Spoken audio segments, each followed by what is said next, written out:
Bielorrússia pode invadir a Ucrânia em breve. Mais tarde, neste ano, a Ucrânia pode ser invadida pela vizinha, a ex-república soviética Belarus. O anúncio veio após uma reunião em 5 de fevereiro entre o presidente Vladimir Zelensky e o secretário de Relações Exteriores da Inglaterra, David Lammy, que estava fazendo sua segunda visita oficial à capital Kiev. Se isso acontecer, este seria o segundo ataque furtivo desse tipo vindo de uma nação que não é oficialmente uma das partes da guerra entre a Ucrânia e seu vizinho muito maior. Em fevereiro de 2022, o presidente da Bielorrússia, Alexander Lukashenko, permitiu que seu país fosse usado como plataforma de lançamento para a invasão da Ucrânia, dando à Rússia a rota terrestre mais curta possível para Kiev, como os outros 4 ataques ofensivos que saíram da Rússia para a Ucrânia. Ele acabou falhando em atingir seu objetivo. Após suas conversas, Zelensky declarou: com as ambições do presidente Vladimir Putin que vemos hoje, como ele está fazendo tudo o que pode para não parar esta guerra, em vez disso, o fato é que ele pressionará para ir mais longe.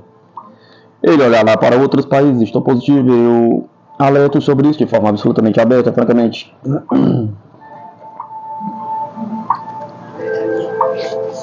Vocês verão, ele provocará outros países, talvez o próximo seja a Polônia, os Estados Bálticos. Isso não é apenas mais uma parte de retórica. Vocês verão, na primavera, verão ou outono, ele implantará forças no território da Bielorrússia. E muitos europeus, talvez os Estados Unidos, dirão que isso é uma tentativa de intimidar a Polônia, a Lituânia, nos outros parceiros bálticos, mas você verá que ele fará de tudo para entrar em choque com eles, pensar em como provocá-los. Não sei se haverá uma invasão, mas de qualquer forma ele arrastará a Bielorrússia para a guerra dessa forma. No início deste conflito, no terreno estava um líder proeminente da oposição bielorrussa no exílio, Vadim Prokopiev, um antigo empresário de alto perfil na capital Minsk. Ele deixou a Bielorrússia em 2020 antes da eleição presidencial daquele ano. Uma que é amplamente avaliada como roubada e repleta de irregularidades. Falando de seu escritório em Washington, ele descreveu o que aconteceu imediatamente após o início da guerra. Eu tinha chegado a Kiev no terceiro dia após a invasão inicial. Trabalhar com unidades ucranianas na área que propusemos foi uma resposta assimétrica no território da Bielorrússia e teria tido o apoio total da população local. Os resultados seriam um impacto psicológico semelhante ao que resultou quando os militares da Ucrânia mais tarde montaram uma incursão na região de Kursk, na Rússia, em agosto de 2024.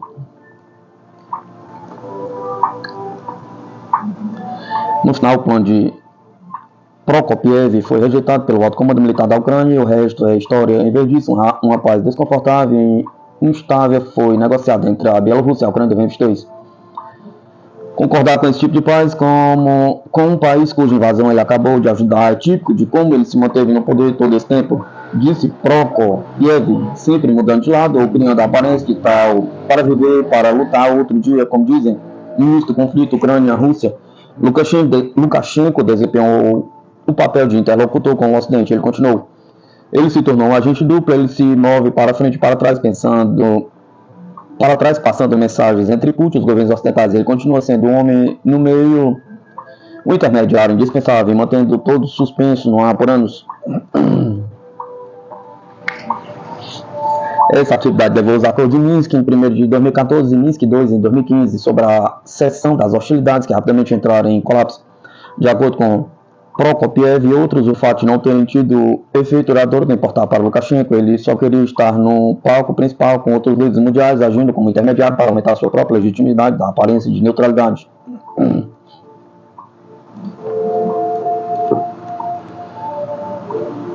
Lukashenko então mudou seu curso em 2022, quando decidiu se juntar a Putin, permitiu que seu país fosse usado como uma área de preparação para milhares de tropas blindadas e aeronaves russas usadas para invadir a Ucrânia. A questão é: qual foi a sua motivação? Pergunta. Pode-se argumentar que o Ocidente, ao dar um passe livre a Lukashenko durante todos esses anos, em suas muitas violações de direitos humanos, fraude eleitoral, captura de hordas de prisioneiros políticos, tortura, etc., criou incentivos para que ele se tornasse um cúmplice voluntário da invasão de Putin. Disse um analista aposentado de longa data do governo dos Estados Unidos sobre a antiga União Soviética. Continuamos esperando que eventualmente ele moderasse seu comportamento e se movesse em direção a alguma independência de Putin. Ele continuou: nós subestimamos sua disposição de ir à guerra para evitar um possível julgamento como criminoso de guerra.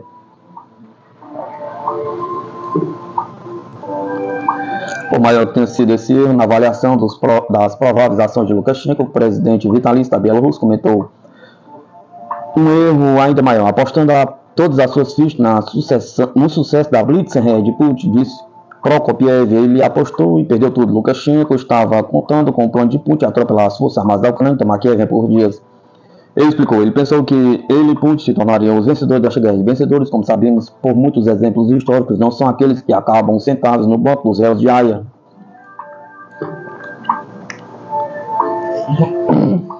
Agora, Lukashenko enfrenta uma miríade de problemas, tenta evitar que seu país seja usado em outra tentativa de invasão, como Zelensky está prevendo qualquer pretensão de que ele não seja uma parte direta do conflito, desapareceria, disse Prokopiev. O presidente ucraniano deixou claro que considerava a Bielorrússia já envolvida nesta guerra. Na mesma declaração, após seu encontro com Lamin, ele acrescentou que, em sua opinião, depois que mísseis foram disparados contra a Ucrânia a partir do território da Bielorrússia, Lukashenko já estava em guerra com a Ucrânia.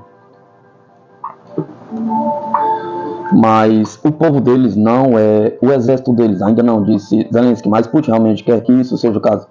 O que Lukashenko gostaria agora é ressuscitar seu homem na posição no meio para ter algum papel como mediador nas negociações entre a Ucrânia e a Rússia para acabar com esta guerra. Ele quer se esquivar das sanções do título de homem que roubou uma eleição após a outra, incluindo a de 26 de janeiro, e agora lhe dá seu 7º mandato presidencial. Acima de tudo, disse Prokopiev, ele espera que lobistas e outros argumentem em seu nome e dirão que precisamos dar a ele alívio nas sanções. Se formos gentis com ele, eles nos dirão. Isso, de alguma forma, o tirará da órbita de Moscou. Ele dirá aos políticos ocidentais que a razão pela qual não havia ninguém nas ruas no dia da eleição não foi porque eles não tinham vontade de participar da farsa, é porque eles estão todos felizes e ninguém quer se manifestar contra ele. Então faça dele seu parceiro novamente.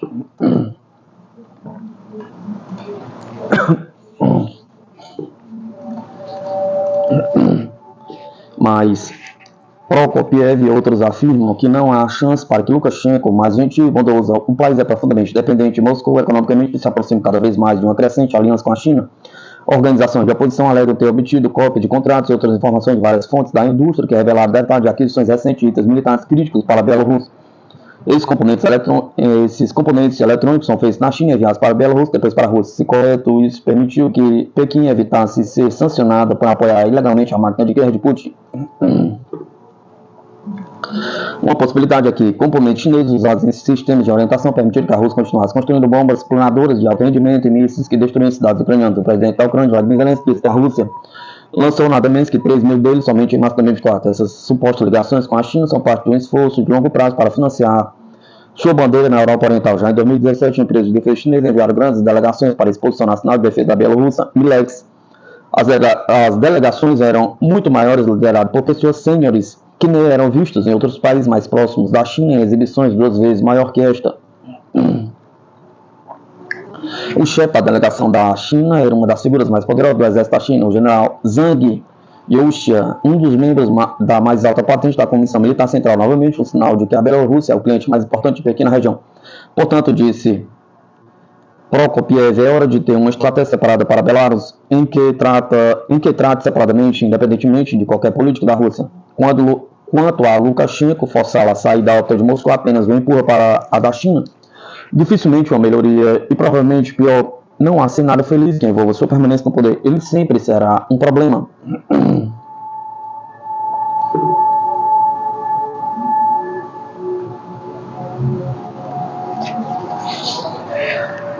O A-29 Super Tucano não é um velho avião de hélice. O A-29 Super Tucano é uma aeronave turbo-hélice de ataque leve projetado e construído pela Embraer que tem ajudado a Força Aérea Afegã a combater insurgentes por muitos anos no Afeganistão. Recebeu ótimas críticas sobre seu desempenho no teatro como uma plataforma que pode dar suporte às tropas terrestres lutando contra inimigos ou insurgentes. A aeronave provou ser bem sucedida em atacar combatentes no Talibã por muitos anos. Diante desse sucesso, alguns legisladores e governos estrangeiros esperam que o Brasil possa aumentar suas linhas militares estrangeiras do avião para ajudar as forças aliadas em áreas vitais de conflito global. O avião leve de ataque turbo-hélice A-29 Super Tucano, construído pela Embraer, tem uma história rica e significativa de continuar a impulsionar a plataforma em um grupo crescente de países aliados que buscam adquirir a aeronave. Após um bom desempenho em apoio à Força Aérea Afegã, os A-29S têm sido cada vez mais procurados em todo o mundo e até inspiram membros do Congresso a solicitar aviões adicionais para dar suporte ao Comando de Operações Especiais. Como aeronave de ataque leve, o Super Tucano é particularmente útil no fornecimento de apoio à solo em cenário de combate contra a insurgência, onde a supremacia aérea é alcançável. A aeronave pode não estar melhor posicionada para um grande conflito de poder, onde teria que operar contra defesas avançadas. No entanto, a muitos hotspots globais, onde as forças de operações especiais dos Estados Unidos continuam a se posicionar e elas poderiam se beneficiar muito do tipo de suporte e ataque leve oferecido pelo A-29.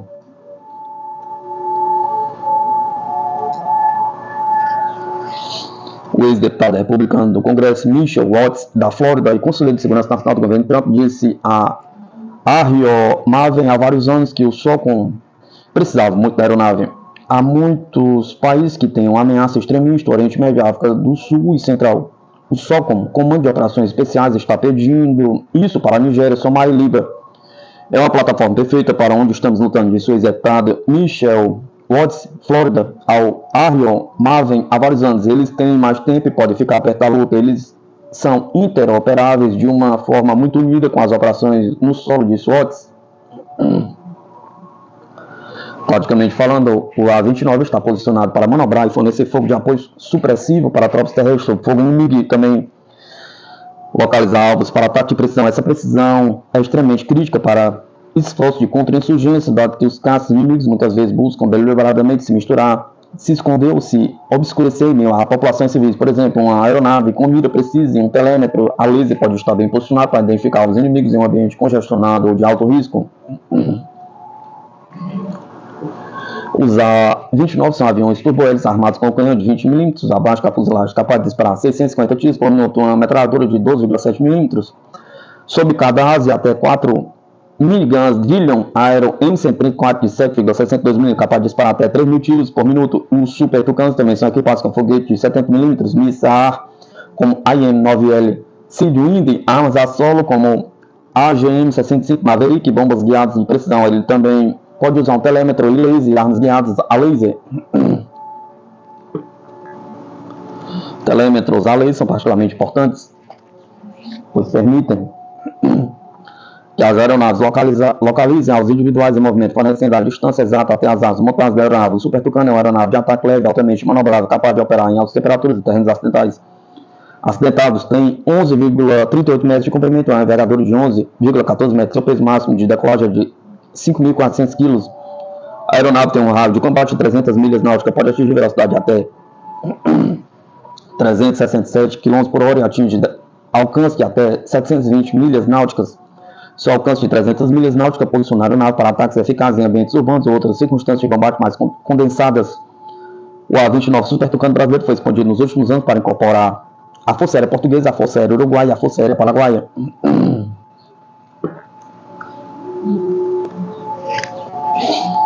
SSNX, a Marinha tem uma grande decisão a tomar sobre submarinos. A Marinha dos Estados Unidos enfrenta uma decisão importante: seguir em frente com os submarinos de ataque avançado SSNX ou continuar a atualizar a classe Virginia, com o SSNX previsto para custar mais de 5,5 bilhões por casco, em comparação com 3,2 bilhões para os submarinos da classe Virginia. As preocupações com o orçamento podem forçar a Marinha a atrasar o SSNX até a década de 2040. Líderes do Congresso e oficiais da Marinha têm de estender a produção da classe Virginia, enquanto os recém-nomeados secretários da Marinha, John Phelan, pode priorizar corte de custos. Com a China e a Rússia expandindo rapidamente suas frotas submarinas, a Marinha deve escolher sabiamente. O futuro está na comprovada classe Virginia ou no inovador SSNX? Pergunta: o submarino de ataque SSNX de próxima geração da Marinha dos Estados Unidos pode, natimorto, sem maior apoio dos altos escalões navais e dos legisladores. Ele parece ser muito caro e está competindo por financiamento com outros navios de guerra futuristas, como o Fantástico Destroyer DDG-X. Pode não haver dinheiro e recursos suficientes para concluir o trabalho pesado do SSNX, embora o novo programa tenha muitos recursos benéficos. Em vez disso, a Marinha pode decidir continuar atualizando o submarino da classe Virginia pelas próximas décadas, até que o novo Departamento de Defesa, liderado por Pete Hegseth, decida como será o futuro da força submarina. No outono passado, a Marinha sinalizou que desejava estender o programa Virginia Class Block. Enquanto buscava adiar a chegada do SSNX, o almirante Bill Houston falou em uma conferência em novembro e compartilhou pistas sobre as futuras intenções da Marinha Americana em relação à classe Virginia e ao SSNX. Se você nos olhar como uma marinha, dissemos que continuaremos a construir a classe Virginia. Estamos procurando ir para o bloco 4. Estamos prosseguindo com o SSNX depois disso, disse Houston. Houston, também estamos procurando manter aquela grande plataforma de casco da classe Columbia, e para ser claro, a postura nuclear diz pelo menos 12 Columbias, e acho que se você olhar para as ameaças ao redor do mundo, pode haver necessidade de mais Columbias. Esse é um comentário interessante, requer uma análise mais atenta ao texto. Houston não prevê que o SSNX faça uma ponta por mais algumas décadas, já que o Virginia Class Block e o Columbia Class têm procedência sobre o submarino de próxima geração. Isso pode apenas mostrar que a Marinha percebe que o SSNX é muito caro em comparação com a atualização do padrão Block Virginia e a compra de mais barcos Columbia Class. Provavelmente é isso que a cúpula da Marinha vai recomendar ao secretário da Marinha, ao seu chefe de aquisições e ao novo secretário de Defesa, Pat 27.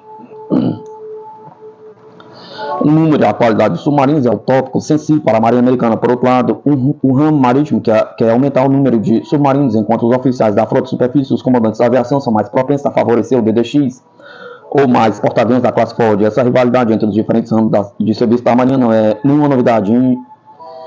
O indicado ao cargo de secretário da Marinha, John Phelan, terá muito trabalho para manter todas as facções felizes. O histórico de Phelan é servir como investidor de capital privado e especialista financeiro, que provavelmente trará corte de custos para a Marinha. Isso significa que o SSNX está na berlinda. Pergunta: veremos se Phelan favorece submarinos novos ou existentes, um contra-torpedeiro moderno, ou enfatiza o programa de porta-aviões da classe Ford. É esperado um aperto orçamentário, já que o inconstante Departamento de Eficiência Governamental de Elon Musk sempre pode mirar na Marinha e determinar que submarinos tripulados sejam reduzidos em favor de drones submarinos autônomos, pequenos e baratos, por exemplo. Enquanto isso, o Congresso também tem algo a dizer sobre o desenvolvimento futuro de submarinos. O senador americano Roger Wicker, presidente do Comitê de Serviços Armados do Senado, é a favor da classe Virginia atualizada. Ele escreveu uma carta no ano passado, assinada por outros senadores, exaltando as virtudes daquele barco. As capacidades dos submarinos de ataque continuam sendo uma das nossas vantagens mais distintas de segurança nacional. Nos últimos anos, o Congresso ouviu depoimentos perturbadores sobre as crescentes capacidades e atividades submarinas intensificadas de concorrentes como a Rússia e a China.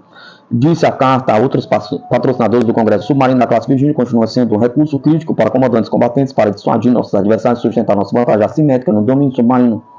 Isso significa que seus colegas votariam por atualização da classe Virginia em vez do SSNX ou adiariam para os anos futuros no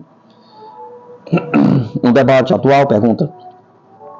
Isso não está claro, mas ficaremos de olho no próximo NDAA para obter pistas. A Marinha espera que o SSNX seja o barco mais furtivo do planeta, com alcance ultra-longo, velocidade muito rápida e repleto de torpedos de alto desempenho, com mais munições a bordo do que a classe Virginia. No entanto, o SSNX pode custar mais de 5,5 bilhões por casco. Isso é mais do que a classe Virginia, de 3,2 bilhões. Isso não parece bom para o SSNX, poderia se resumir a uma simples comparação de custos. No entanto, a Marinha pode se dar o luxo de alocar dólares para pesquisa e desenvolvimento, digamos, algumas centenas de milhões de dólares por ano para manter o programa em mente e avançar para a fase de design. Mas o bloco 4 da classe Virginia faz mais sentido agora. O novo secretário da Marinha, caso seja confirmado, provavelmente terá uma vibração de corte de custos que ele ganhou ao transportar empresas que estão perdendo dinheiro. Ele pode colocar um freio no programa SSNX e adiá-lo até a década de 2040, quando poderá substituir os antigos barcos da classe Virginia um por um. Exército brasileiro querer batalhão de elite para conter a ameaça de Maduro. Com a fronteira norte sob tensão, o Brasil reforça sua defesa com uma tropa altamente treinada e pronta para agir. O Exército Brasileiro deu um passo crucial ao transformar a Companhia de Precursores Paraquedistas em um batalhão independente. Essa mudança ocorre em um momento da crescente preocupação com a segurança nacional, especialmente na fronteira norte, entre a Venezuela. Sob o regime de Nicolás Maduro, tem demonstrado intenções expansionistas. A criação desse novo batalhão reforça a capacidade operacional das Forças Armadas Brasileiras, garantindo maior autonomia e agilidade para atuar em cenários de alta complexidade. Com essa transição, os precursores paraquedistas ganham mais uma estrutura para desempenhar seu papel fundamental na defesa do Brasil. Os precursores paraquedistas são a tropa de elite altamente treinada, responsável por missões de infiltração e reconhecimento de zonas de pouso e lançamento, além de condução de patrulha de combate. Sua função é essencial para preparar o terreno antes da chegada das tropas principais, garantindo que operações aeroterrestres ocorram com precisão e segurança.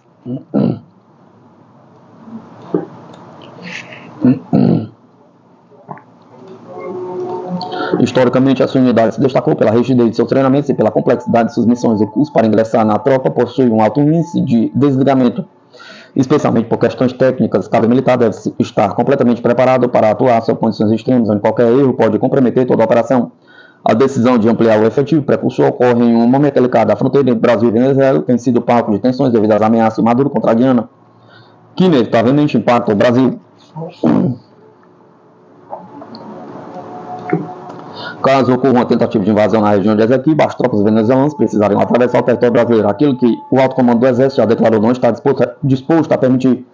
O fortalecimento das unidades de elite com os precursores paraquedistas é um elemento dissuasório essencial. A presença dessas tropas demonstra que o Brasil está atento à situação e preparado para agir caso necessário.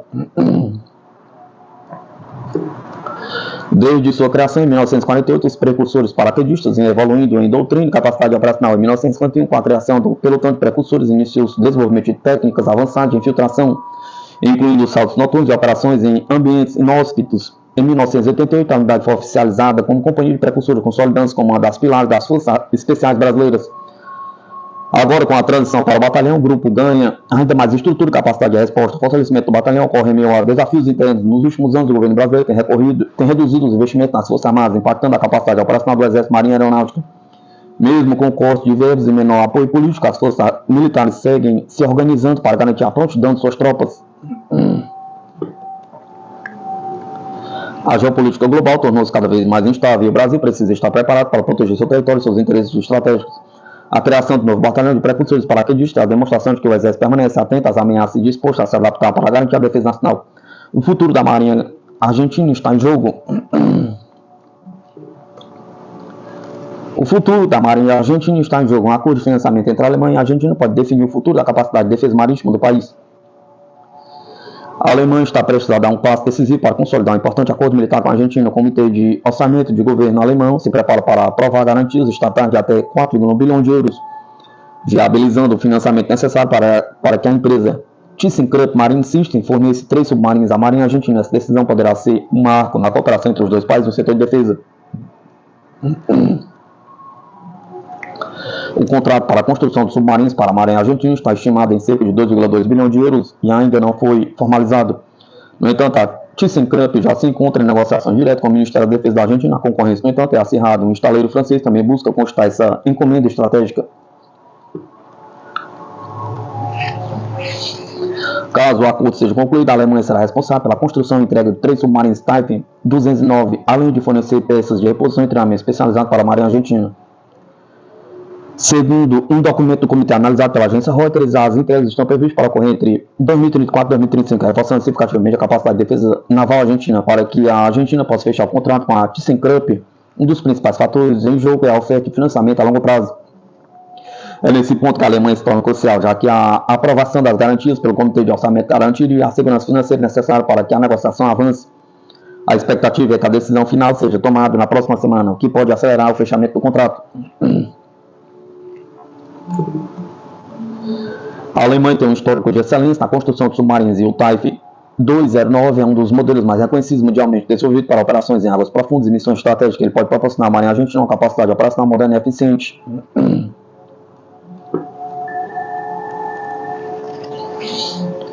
Porta-aviões da classe Ford, a Marinha Americana o cancelaria? Pergunta. Os porta-aviões da classe Ford representam o auge do poder naval dos Estados Unidos, com os mísseis DF-26 e DF-21D da China representando sérias ameaças e o futuro é incerto.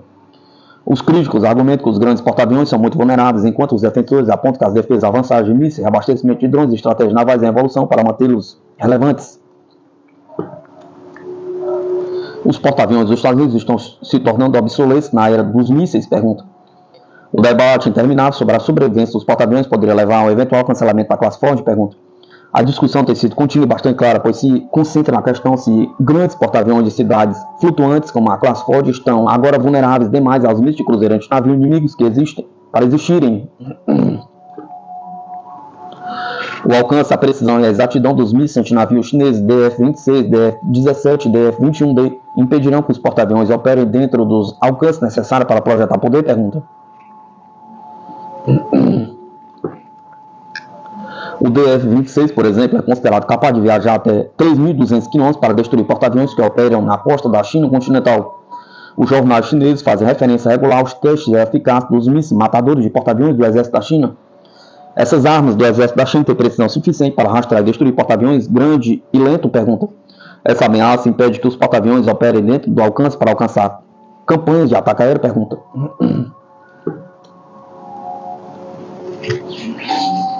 A discussão tem sido ampla e caracterizada por análises conflitantes. Alguns são de opinião de sugerir que as operadoras se tornam obsoletas e não deveriam mais existir.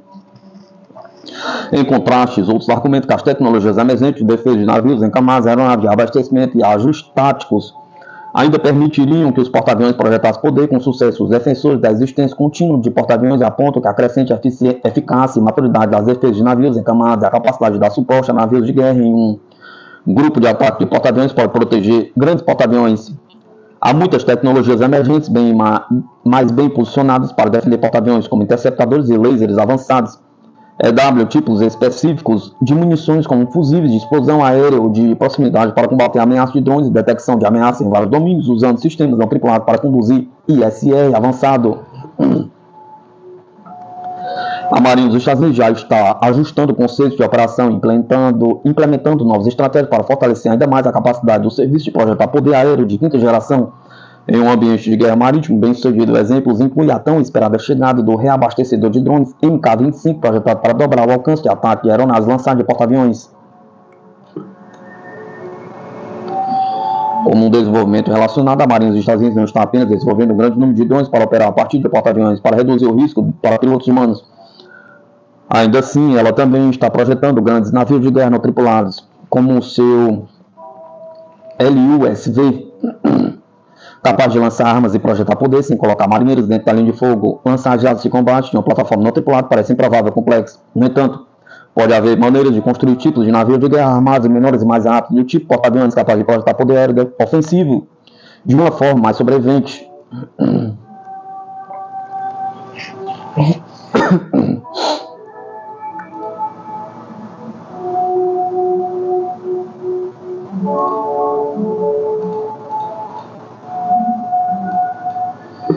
O maior e mais significativo ajuste está relacionado aos conceitos emergentes de operação que permite que navios de guerra e plataformas menores, mais rápidas e mais móveis transporte e lancem aeronaves de quinta geração.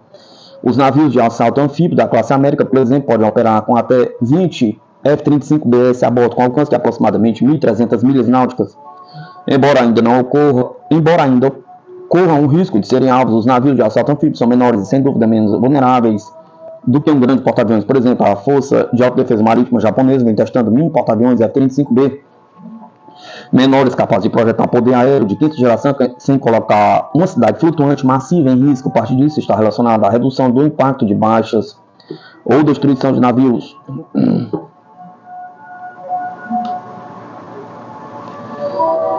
No entanto, a redundância integrada de uma série de plataformas de lançamento menor de quinta geração garante capacidade operacional contínua caso alguns navios sejam desativados ou atingidos por mísseis de cruzeiro antinavio.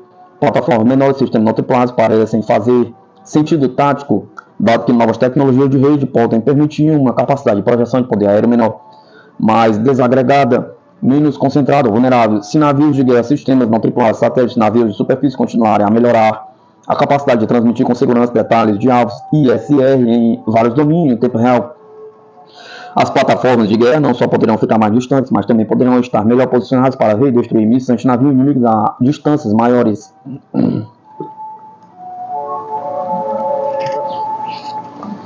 Os novos caças F-16 da Ucrânia foram despojados de capacidades essenciais. Os tão esperados F-16 da Ucrânia chegaram, mas limitações significativas podem prejudicar sua eficácia. As aeronaves originárias de Dinamarca e da Holanda são modelos mais antigos, equipados com radares AN, APG-66, desatualizados, desprovidos do sistema de comunicação Link 16, limitando severamente suas capacidades a...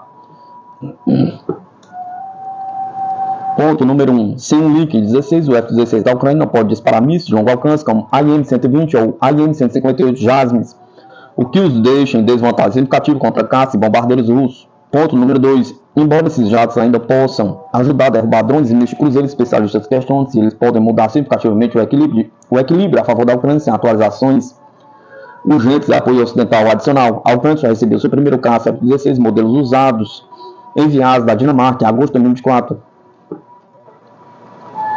Isso aconteceu quase 2 anos após as primeiras reuniões entre as forças aéreas ucranianas, polonesas e americanas sobre a possibilidade de Kiev receber e operar essas aeronaves.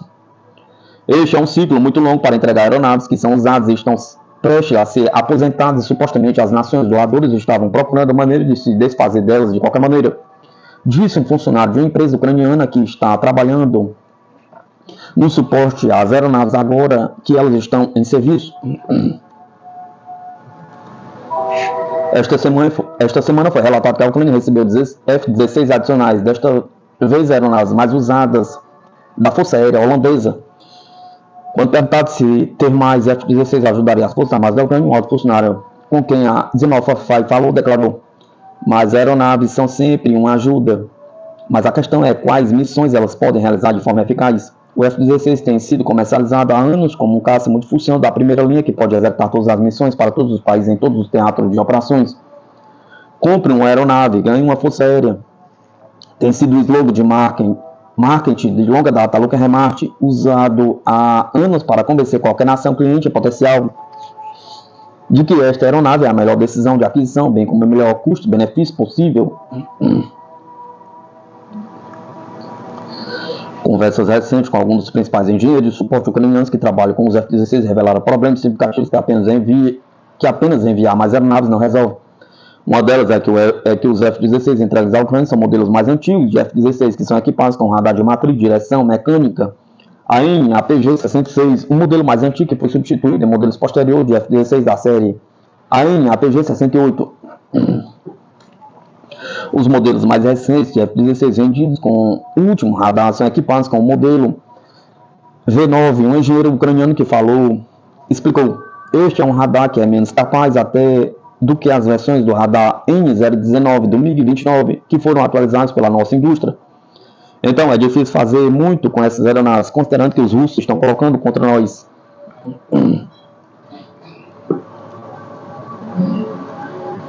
Para piorar a situação, ele continuou: todas as aeronaves enviadas para a Ucrânia até agora tiveram seu hardware Link 16 removido.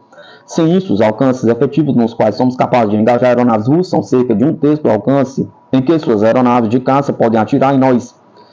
Isso efetivamente torna impossível para nós usar o F-16 para uma missão A. Ele disse: o melhor que podemos fazer é empregar aeronaves para tentar usar mísseis de curto alcance para bater drones russos ou mísseis de cruzeiro lançados do ar e bombas planadoras. Uma solução potencial é que os ucranianos desenvolveram foi integrar o IM-9X feito nos Estados Unidos no MiG-29, disse o outro engenheiro de eletrônica de defesa com a qual a Fortify falou. Mas quando o pessoal da Rheinmetall, fabricante do míssil, descobriu isso, eles começaram a nos encher de perguntas sobre quem nos deu permissão para usar o míssil deles em nossa aeronave.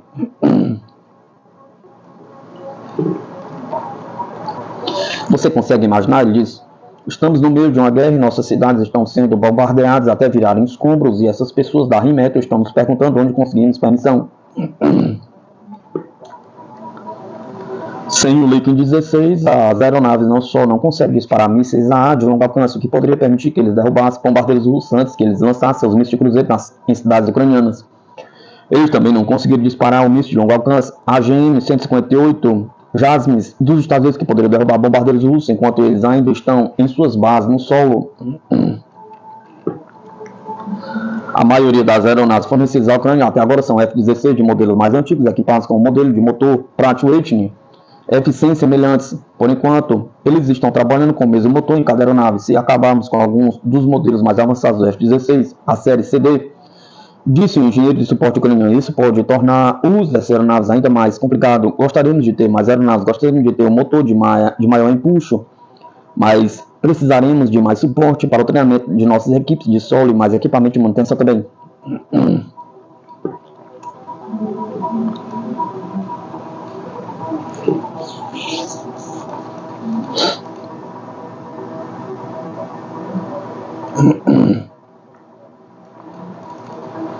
Irã usa bases secretas de tecnologia da Coreia do Norte para criar mísseis nucleares de 3.000 km capazes de atingir a Europa e o Oriente Médio. The Telegraph revela que ogivas são desenvolvidas em bases secretas de façadas de lançamento de satélite. O Irã está secretamente desenvolvendo um míssil balístico baseado em projetos transferidos para a Coreia do Norte com capacidade nuclear e alcance de 3.000 km, capaz de atingir alvos na Europa e no Oriente Médio, segundo revelações do The Telegraph. Especialistas aeroespaciais da Guarda Revolucionária Islâmica trabalham em ogivas nucleares em 2 locais disfarçados de base de lançamento de satélites. As informações fornecidas pelo Conselho Nacional de Resistência do Irã, grupo de oposição exilado, apontam que os projetos têm base em tecnologia transferida para a Coreia do Norte. Os mulas iranianos são mestres na mentira, no engano e da evasão, disse Sona Sami, representante do NCRI ao The Telegraph.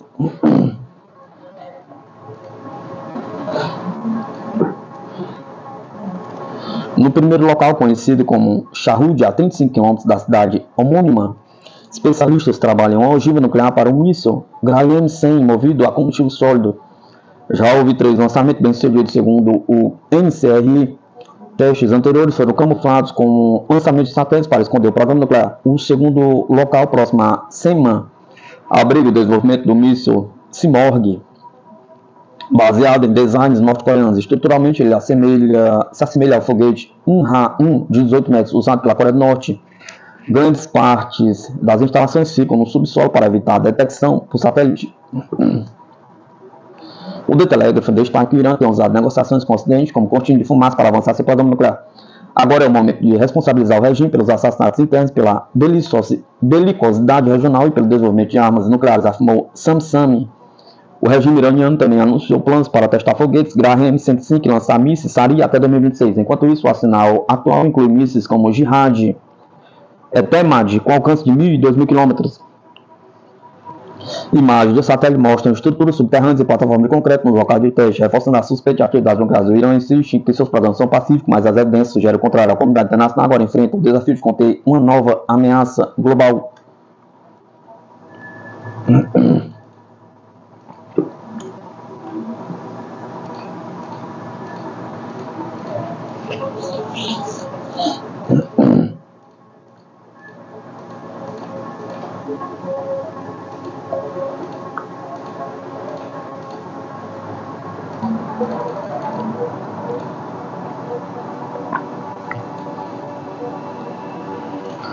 O caça J-35A da China, resumido em apenas 4 palavras simples.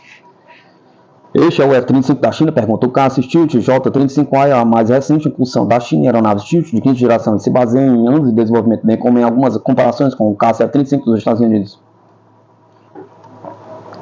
O J-35A da China é um caça baseado em porta-aviões construído para voar a partir dos porta-aviões chineses. O J-35 tem suas raízes no FC-31 da Shaiyang Aircraft Corporation, um protótipo de aeronave com alguns recursos furtivos que voou pela primeira vez em 2012. O FC-31 foi originalmente concebido como um caça furtivo para exportação, mas evoluiu para o J-35 como uma plataforma de teste e pesquisa para um caça baseado em porta-aviões.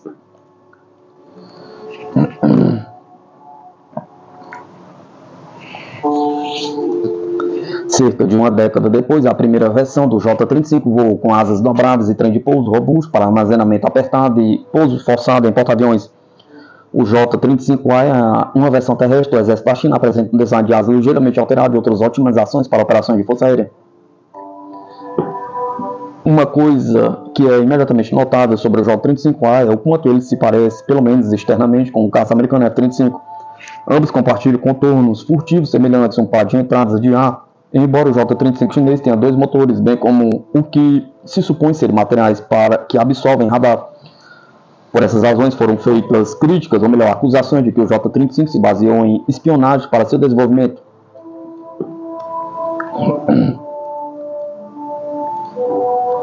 De acordo com o analista, o surgimento de várias outras aeronaves com configurações semelhantes pode refletir uma convergência de forma devido à busca de funções semelhantes no contexto do desejo de configurações aerodinâmicas maduras.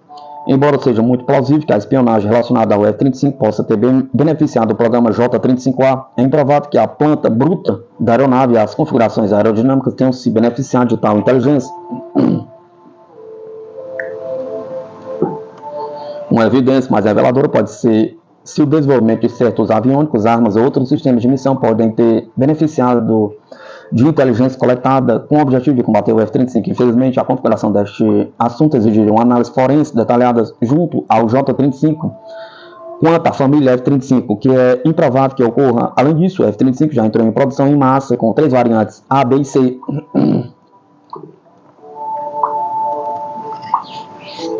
Embora a complexidade da fabricação e da logística seja um pouco mais complexa, o F-35 tem mais flexibilidade de missão, atendendo às necessidades de corpos fuzileiros navais dos Estados Unidos, Marinha e Força Aérea Americana. Em contraste, o J-35A da China não entrou em serviço ativo e oferece um pouco menos de flexibilidade. Outro aspecto de ambos os programas, além das aeronaves em si, são suas cadeias de produção e logística.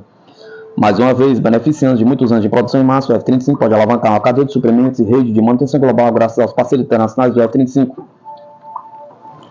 Embora o J-35 da China seja provavelmente muito mais acessível de produzir, esse nível mundial de infraestrutura de suporte é uma desvantagem clara. O J-35A pode ser concebido como aeronave de apoio para o caça furtivo. O J-20 talvez aborde a questão da furtividade de forma mais acessível. Com o J-35A, a China entra firmemente no clube de países que produzem mais de uma aeronave Stealth viável, juntando-se aos Estados Unidos, embora não esteja claro como o J-35A da China se sairia em comparação a outros caças furtivos ou potencialmente até mesmo caça de quarta geração. Parece mais específico que o caça furtivo é um grande passo à frente para os chineses e suas aspirações de aeronaves furtivas capazes